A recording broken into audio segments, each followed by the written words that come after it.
Assalamualaikum warahmatullahi wabarakatuh. Alhamdulillah, sahabat-sahabatku semuanya, dimanapun Anda berada.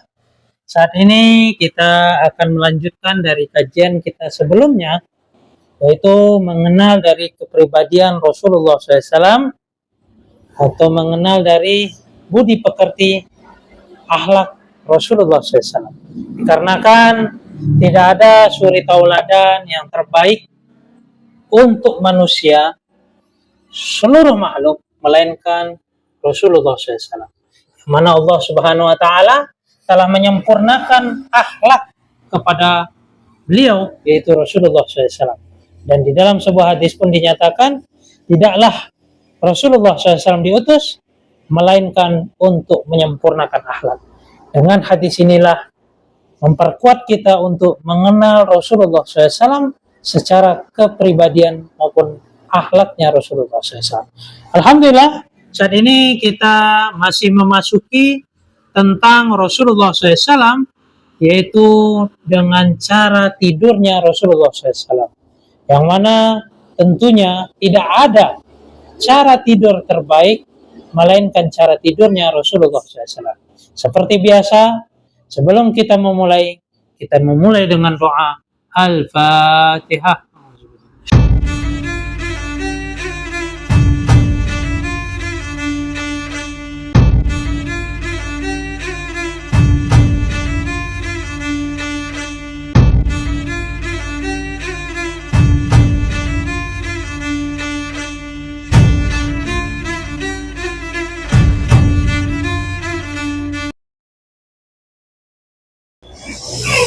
Alhamdulillah, saat ini kita memasuki hadis yang diriwayatkan oleh Aisyah radhiyallahu anha berkata, "Kana Rasulullah sallallahu alaihi wasallam idza awa ila firashihi kulla lailatin jama'a kaffaihi wa nafasa fihima wa qara'a fihima qul huwallahu ahad wa qul a'udzu birabbil falaq wa qul a'udzu birabbin nas. Summa masaha bihima mastata'a min jasadihi yabda'u bihima ra'sahu wa wajahahu wa ma aqbala min jasadihi yasna'u dzalika salasa marrati." Bila Rasulullah SAW berbaring di tempat tidurnya atau di tempat tidurnya beliau pada waktu malam, di setiap malam, beliau kumpulkan yang mana kedua telapak tangan beliau, lalu meniupkan kedua telapak tersebut dengan Qul huwallahu ahad, Qul a'udzu birabbil falaq, dan Qul a'udzu birabbin nas. Yang mana di riwayat hadis lainnya menjelaskan bahwasanya adab tidurnya Rasulullah SAW, yaitu beliau sebelum tidur beliau meminta pertolongan penjagaan dari Zat yang Maha Agung, yang Zat Maha Perkasa, yaitu Allah Azza wa Jalla, dengan membaca 3 Qul huwallahu ahad, Qul a'udzu birabbil falaq, dan Qul a'udzu birabbin nas. Kemudian disapukan ke seluruh tubuh beliau dengan kedua tangan tersebut, yang mana dengan doa 3 Qul tadi telah Rasulullah SAW tiupkan di kedua telapak tangannya. Kemudian beliau sapukan ke seluruh anggota tubuhnya. Dan sebagaimana Al-Mukarram guru saya Syekh Uzairun Taifur Abdillah menjelaskan bahwasanya Rasulullah SAW jika melakukan hal apapun, Rasulullah SAW melakukan dengan tangan kanan. Tentunya Syekh Uzairun menjelaskan hadis dan Al-Quran ataupun bab-bab dari yang lainnya, ilmu tersebut saling berkaitan, yang tidak ada pertentangan. Jika ada pertentangan, tentunya salahnya kita di dalam memahami hadis tersebut.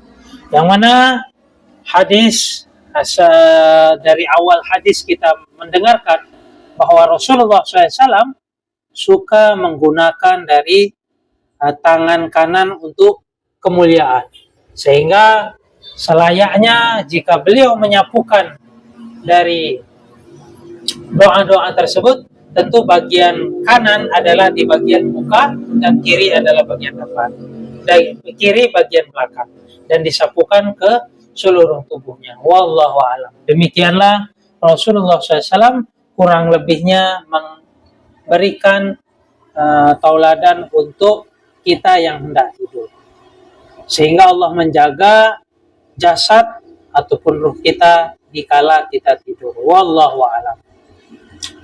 Yang mana penjelasan dari Al-Mukarram guru saya Ki Huzairon bahwasanya apapun hadis Quran mereka adalah saling berkaitan satu sama lainnya, tidak bertentangan.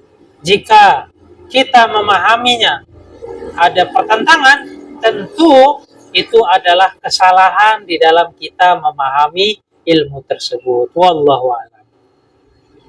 Kemudian disapukan kepada seluruh tubuh dan badan. Beliau memulainya dari kepalanya, ataupun bisa disebut mukanya, bagian depan dan bagian belakang. Beliau lakukan hal itu sebanyak 3 kali. Beliau sapukan sebanyak 3 kali. Ini alangkah baiknya teman-teman kita mempraktikkan cara adab-adab tidurnya Rasulullah SAW, yang tentunya manfaat yang terbesar kita terjaga dari mudorot ataupun suatu hal yang membahayakan pada diri kita. Tentunya kalau kita kena suatu bahaya, kita tidak mempraktekkan yang telah dicontohkan oleh Rasulullah SAW. Karena Rasulullah SAW mempraktekkan untuk membentuk ruhaniyat kita sebagai ruhaniyat yang benar, yaitu menghamba kepada Allah selayaknya hamba. Yang mana hamba ini ya senantiasa bergantung kepada Tuannya atau bergantung kepada Allah Azza wa Jalla yang telah menciptakan dia. Wallahu a'lam. Dengan hal ini menunjukkan kepribadian Rasulullah SAW begitu menunjukkan ketawakalan kepada Allah Azza wa Jalla. Wallahu a'lam. Diriwayatkan oleh Qutaibah bin Sa'id al-Mufaddalah bin Fudalah dari Uqail, dari Zuhri, dari Urwah yang bersumber dari Aisyah radhiyallahu anha.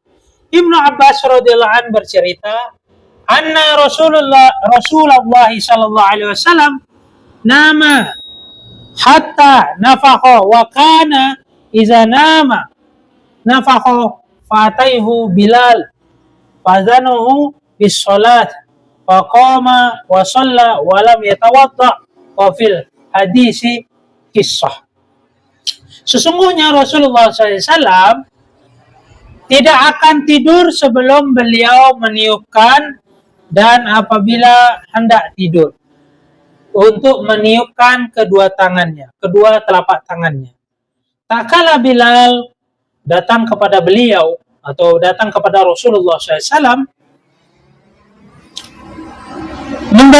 memberitahukan tentang waktunya salat.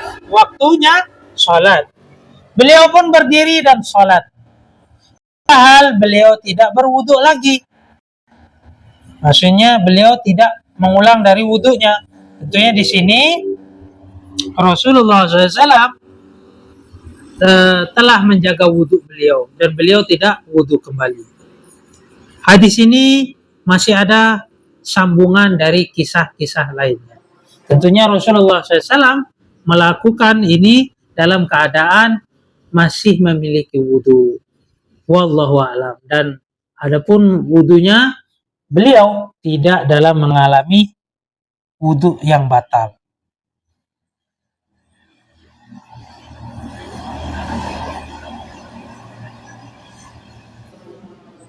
Dan cerita hadis ini pun belum selesai, yang mana cerita hadis ini dikisahkan dari hadis-hadis yang tentunya kita akan memperolehnya dari Imam Ahmad, dari Syaikhaini, dari Ibnu Abbas radhiyallahu anhu di dalam kitab Jami'us Shaghir.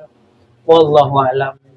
Anas bin Malik radhiyallahu anhu bercerita, anna Rasulullah sallallahu alaihi wasallam kana idza awa ila firashihi qala alhamdulillahilladzi at'amana wa saqana wa kafana wa awana fakam mimma la kafiyalahu wala mu'wiyat. Sesungguhnya bila Rasulullah SAW akan berbaring di tempat tidurnya beliau berdoa, alhamdulillahilladzi at'amana wa saqana wa kafana wa awana. Segala puji bagi Allah yang telah memberikan kecukupan, telah memberikan makan kepada kami, memberikan minum kepada kami, memberikan kecukupan kepada kami, dan memberikan tempat bernaung kepada kami. Sebab betapa banyak orang yang tidak mendapatkan kecukupan dan tempat dalam bernaung. Di sini Rasulullah SAW meminta berdoa dengan doa selayaknya bersyukur kepada Zat yang Maha Agung, yaitu Allah Azza wa Jalla. Meminta perlindungan juga dari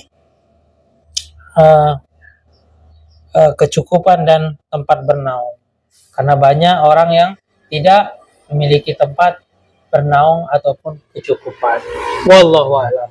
Begitulah doa yang dilakukan Rasulullah SAW ketika beliau hendak tidur atau hendak membaringkan badannya di tempat tidur. Diriwayatkan oleh Ishaq bin Mansur dari Affan, dari Hammad, dari Salamah, dari Sabit yang bersumber dari Anas bin Malik radhiyallahu anhu. Abu Qatadah radhiyallahu anhu bercerita, anna Nabi sallallahu alaihi wasallam kana idza arasha bilailin idza ja'a ala shikkihi aymain wa idza arasha kubailaya subhi nasaba zira'ahu wa wada'a ra'sahu ala kaffaihi. Sesungguhnya bila Nabi SAW istirahat dalam musafirnya, dia di malam hari beliau berbaring ke sebelah kanan, dan bila beliau istirahat pada saat musafir menjelang subuh, maka beliau tegakkan lengannya dan diletakkannya kepalanya di atas tangannya. Wallahu alam, di atas tentunya seperti ini kurang lebihnya. Kurang lebihnya teman seperti ini. Rasulullah SAW dikala safar. Diriwayatkan oleh Al-Husain bin Muhammad Al-Hariri dari Sulaiman bin Harb, dari Hammad bin Salamah, dari Humaid, dari Bakar bin Abdullah Al-Manzini, dari Abdullah bin Rabah yang bersumber dari Abu Qatadah radhiyallahu anhu. Alhamdulillah sahabat-sahabatku semuanya, kita sudah mendengarkan hadis yang telah diriwayatkan oleh sahabat Rasulullah SAW tentang cara tidurnya Rasulullah SAW. Tentunya cara Rasulullah SAW sebelum tidur, beliau senantiasa berdoa ataupun mandi ayat. Biasanya orang mengatakan mandi ayat, yang mana itu adalah penjagaan seseorang kepada Rabbnya. Dan banyak lagi hadis-hadis yang menjelaskan mandi ayatnya Rasulullah SAW. Namun di sini Imam Tirmizi menulis hadis-hadis yang tentunya beliau rangkum, yang tentunya mudah untuk kita praktekkan, kita amalkan, dan penjagaan yang baik kepada kita. Ketika Rasulullah SAW pun di dalam kehidupannya, beliau pernah terkena yaitu sihir ataupun santet. Namun dengan doa 3 ayat ini, Al-Ikhlas, Al-Falaq, dan An-Nas, menjaga seseorang dari serangan-serangan sihir ataupun lain-lainnya.